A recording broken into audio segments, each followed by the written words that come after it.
Genel olarak baktığımızda en sık karşılaştığımız problemlerden biri artikülasyon bozukluğu dediğimiz seslerin hatalı üretimi. Burada k yerine t demek, r yerine l demek gibi, araba değil alaba demek gibi problemler artikülasyon bozukluğu olarak adlandırılıyor. Burada yanlış öğrenmeden kaynaklı olduğu gibi Down sendromu, dudak damak yarıklığı, işitme engeli gibi nörolojik problemler anatomik ve fizyolojik olarak da kaynaklı olabiliyor.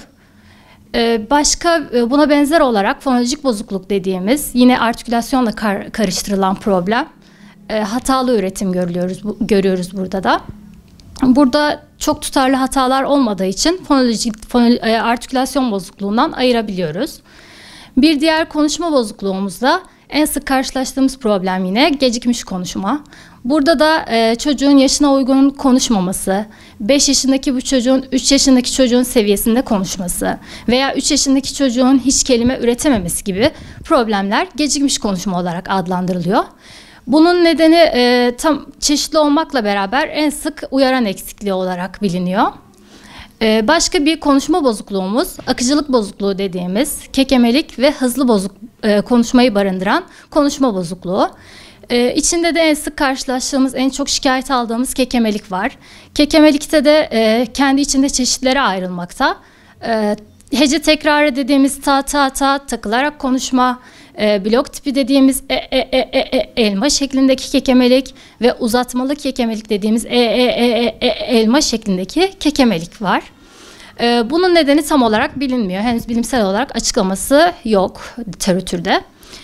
Sonrasına baktığımızda ses bozuklukları dediğimiz var.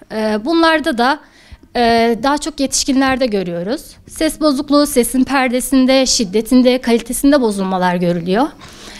Ses şiddeti dediğimizde, daha doğrusu ses perdesi dediğimizde sesin tam olarak çıkmaması, ince veya kalın, bir kadının erkek sesi şeklinde çıkarması sesini veya bir erkeğin kadın sesi gibi çıkarması durumlar, sesin perdesini etkileyen durumlar. Sesin şiddeti normalden sesin yüksek veya alçak olması durumu, bu ses bozuklukları olarak adlandırılıyor. Bir diğer konuşma bozukluğumuz edinilmiş konuşma bozukluğu olarak tanımladığımız afazi var. Afazide kaza ve travmalara bağlı olarak konuşmanın daha sonradan yitirilmesi durumu.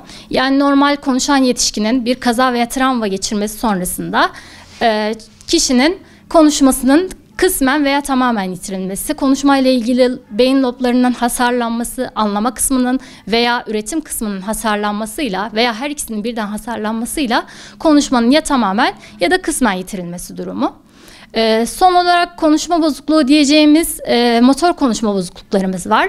Bunlar da apraksi ve dizatri olarak adlandırılıyor.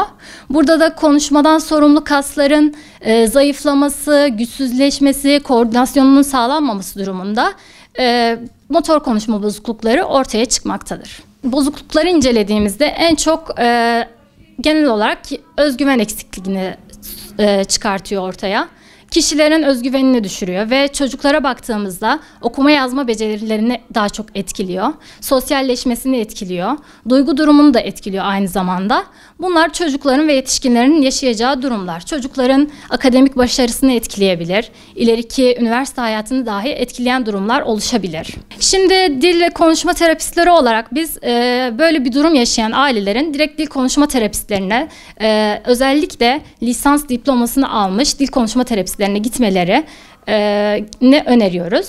Burada aileler yine böyle bir durumla karşılaşırlarsa ilk önce bir işitme taramasına gitmelerini öneriyorum.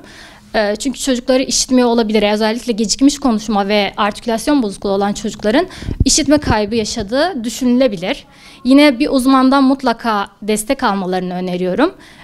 İlk yapacağı şey biz dil ve konuşma terapistlerine gitmeleri.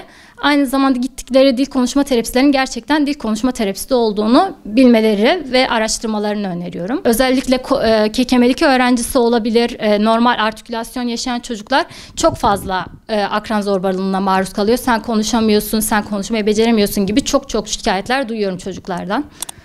Bu da zamanla özgüvenini tabii ki de düşüren bir durum.